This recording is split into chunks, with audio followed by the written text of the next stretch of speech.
कहते हैं कि एक वाक्य जिंदगी में बड़ा बदलाव लाने के लिए काफी होता है। ऐसा ही कुछ हुआ मध्य प्रदेश के छिंदवाड़ा की भावना डहरिया के साथ। वह मवेशियों के साथ पहाड़ों पर जाती थी। इसके चलते उन्हें पहाड़ों से इतना प्रेम हो गया कि वहां पर्वतारोही बन गई और उनमें जुनून इस तरह रहा कि वहां हिमालय की माउंट एवरेस्ट पर तिरंगा फहराने में सफल रही। छिंदवाड़ा के पातालकोट से महज 17 किलोमीटर दूर बसी तामिया की रहने वाली हैं भावना डहरिया। भावना पढ़ाई और खेलकूद के साथ ही घर में पशुपालन के काम में भी सहयोग करती थी। स्कूल से घर आकर पहाड़ों से पालतू पशुओं को लौटाकर घर लाना भावना का काम था। इस काम ने उनमें पहाड़ों के प्रति प्रेम जगा दिया और इसी दौरान वर्ष 2009 में पातालकोट में एडवेंचरस प्रोग्राम का आयोजन उनके जीवन का टर्निंग पॉइंट साबित हुआ।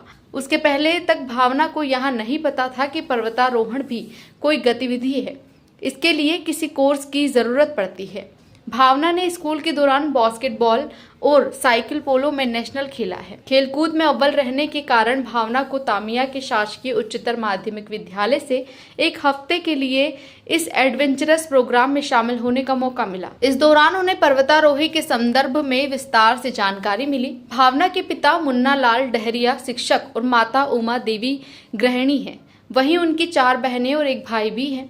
इन स्थितियों में उनके लिए बाहर जाकर प्रशिक्षण हासिल करना आसान नहीं था। इस दौरान उच्च शिक्षा के लिए वहां अपनी बहन के साथ भोपाल पहुंची और रॉक क्लाइंबिंग की। भावना बताती है कि उच्च शिक्षा के दौरान भोपाल में उसे कई एडवेंचरस गतिविधियों में शामिल होने का अवसर मिला, लेकिन पर्वतारोहण संस्थानों की जानकारी नहीं मिल पा रही थी। गूगल से सर्च करने पर उन्हें उत्तरकाशी स्थित एशिया के बेस्ट संस्थान नेहरू इंस्टीट्यूट ऑफ माउंटेनियरिंग की जानकारी मिली। तत्काल उन्होंने अपना आवेदन दे दिया, लेकिन आवेदन देने के 2 साल बाद उनका नंबर आया। तभी उन्हें पता चला कि कोर्स की फीस 7,500 रुपए है। सामान्य आर्थिक परिवार की भावना के लिए उच्च शिक्षा के खर्चे के साथ साथ यहाँ अतिरिक्त राशि कम राशि नहीं थी। इस दौरान वे भोपाल में अपने छोटे भाई बहन की पढ़ाई का पूरा जिम्मा भी एक पेरेंट्स की तरह उठा रही थी। इन सब जिम्मेदारियों के बाद भी उसने माता पिता से फीस के लिए नहीं कहा, बल्कि एडवेंचरस गतिविधियों से प्राप्त प्रोत्साहन राशि को ही इसमें लगा दिया। बेसिक माउंटेनियरिंग कोर्स को A ग्रेड से क्वालिफाई करने के बाद ही एडवांस कोर्स की ट्रेनिंग मिलती है। भावना की लगन और मेहनत से उन्होंने A ग्रेड के साथ बेसिक माउंटेनियरिंग कोर्स क्वालिफाई किया। उसके बाद एडवांस कोर्स और MOI कोर्स किया।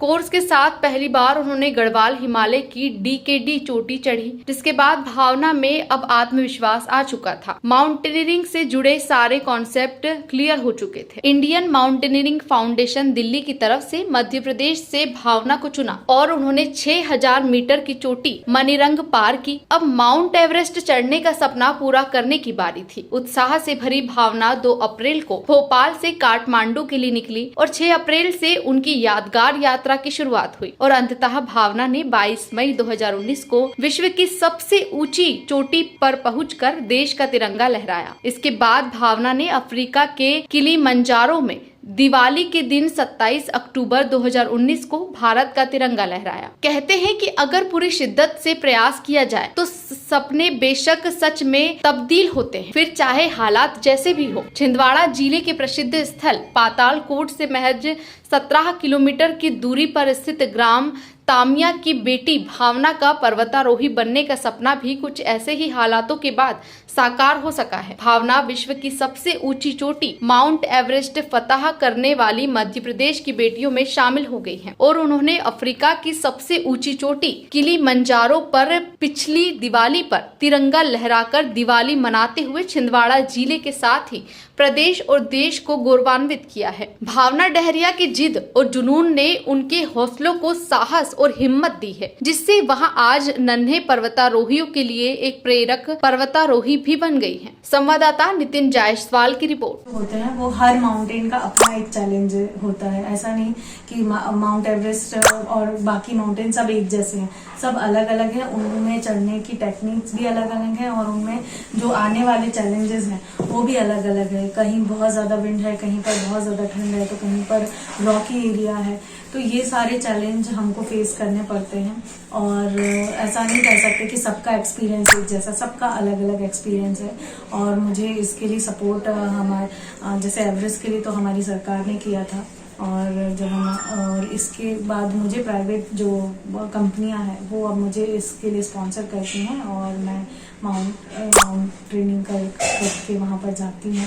और अब मेरा जो टारगेट है, जैसे 7 महाद्वीप के जो बचे हुए कॉन्टिनेंट है, तो वो जैसे ही मुझे सपोर्ट मिलेगा, ऐसा ज़रूरी नहीं कि हर कोई मुझे सपोर्ट करने के लिए बैठा हुआ है, मुझे ट्राई करना पड़ता है कि कौन मुझे सपोर्ट करेगा, तो फिर वो लोग जब मुझे सपोर्ट करते हैं तो मैं जा कर पाती हूँ। अभी पिछले दिनों यहाँ पर कमल पटेल जो है मध्य प्रदेश के मंत्री हैं और वो प्रभारी मंत्री छिंदवाड़ा हैं, उन्होंने आपका सम्मान भी किया है। हाँ, जब 15 अगस्त यहाँ पर था पिछले बार का, उसमें मुझे बुलाया गया था सम्मान करने के लिए, तो काफ़ी खुशी हुई कि अपने ज़िले में सम्मानित होकर तो सभी को खुशी मिलती है, तो मुझे भी बहुत अच्छा लगा। ये आगे की आपकी क्या तैयारी है? आगे आप इसको लेकर के क्या यहीं रुक जाएंगे या सफ़र आपका आगे चलेगा या बच्चों को मोटिवेशन करेंगे आप? अभी मेरा जो मोटिव है वो यही है कि मैं बच्चों को अपनी स्टोरी से उनको जितना ज़्यादा मोटिवेट कर सकती हूँ वो मैं करूँगी, क्योंकि सिर्फ मैंने माउंट एवरेस्ट क्लाइंब नहीं किया, मेरी लाइफ में 2 एवरेस्ट थे, एक तो संघर्ष का एवरेस्ट और एक तो माउंट एवरेस्ट, और दोनों ही बहुत चैलेंजिंग थे। एक में जान जा सकती थी, एक में मोरल डाउन हो सकता था, लेकिन मैंने अपने मोरल को डाउन नहीं होने दिया पहले एवरेस्ट में, और अपने संघर्ष को मैं करती रही, क्योंकि उसमें जो तैयारी थी, जो सपोर्ट लगना था, वो बहुत लेट मुझे मिला। तो वो एक जो संघर्ष की मेरी कहानी है वो मैं ज़रूर बच्चों को बताती हूँ कि अभी के टाइम के जो बच्चे हैं उनको उतना संघर्ष वैसा नहीं करना है, उनके पेरेंट्स इतने कैपेबल हैं कि उनको चीज़ें अवेलेबल करा रहे हैं। मैं जिस छोटे से गांव से निकली, इतनी गाइडेंस की कमी थी, उसके बाद जाकर मैं माउंट एवरेस्ट क्लाइंब कर पाई। लेकिन आज आपके पास सब मतलब एक स्मार्टफोन जो जिसको कहते हैं, हम उस टाइम पे नहीं हुआ करते थे जब मैं ये सारी चीज़ें कर रही थी, तो हम तुरंत बैठ के कुछ चीज़ के बारे में नहीं सर्च कर सकते, लेकिन